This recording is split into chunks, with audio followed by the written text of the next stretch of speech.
For Prime Minister Theresa May, Britain's vote to leave the European Union is a demand for the biggest change in at least a generation in the way the United Kingdom is run.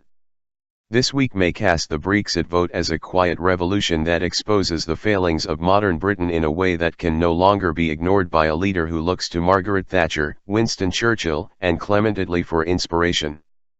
The Prime Minister promised fundamental, though yet to be detailed, reforms to fix problems ranging from arrogant elites and venal bosses to workers' rights, immigration, and Britain's obsession with privilege. This is a turning point for our country. A once-in-a-generation chance to change the direction of our nation for good, May told members of her ruling Conservative Party. Change has got to come too because of the quiet revolution that took place in our country just 3 months ago, a revolution in which millions of our fellow citizens stood up and said they were not prepared to be ignored anymore, she said. May, who said the poor had made the biggest sacrifices since the 2008 global financial crisis, said Britain needed selective schools to help talented poor students, a new industrial strategy, workers on company boards and more house building. The 60-year-old former Interior Minister won the top job in the turmoil which followed the June 23 Brexit vote, despite having been a low-key supporter of the Remain camp.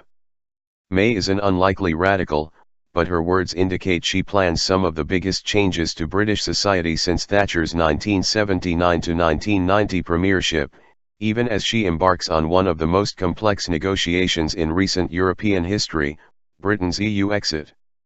The clearest reality check for May's ambitions this week came from the currency markets, where sterling has fallen more than 5 cents to a 31-year low against the dollar since her announcement on Sunday that she would trigger the formal EU divorce process by the end of March. In Asian trade on Friday, sterling faced a so-called flash crash of selling, diving about 10% before recovering. Government is good. To be sure, May was speaking to her own party faithful while staking her claim to the so-called centre ground of British politics by pocketing policies and rhetoric from rivals such as Labour and the United Kingdom Independence Party.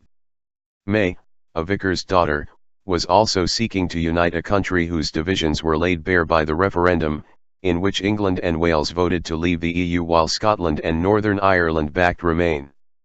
Scotland has said the outcome could prompt a second Scottish independence referendum.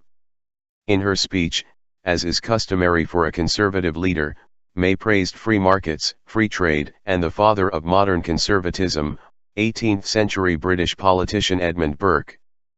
But she also sketched out new ideas that would, if successful, undo 30 years of British political thinking by putting the state firmly back in the hot seat as the initiator and arbiter of change.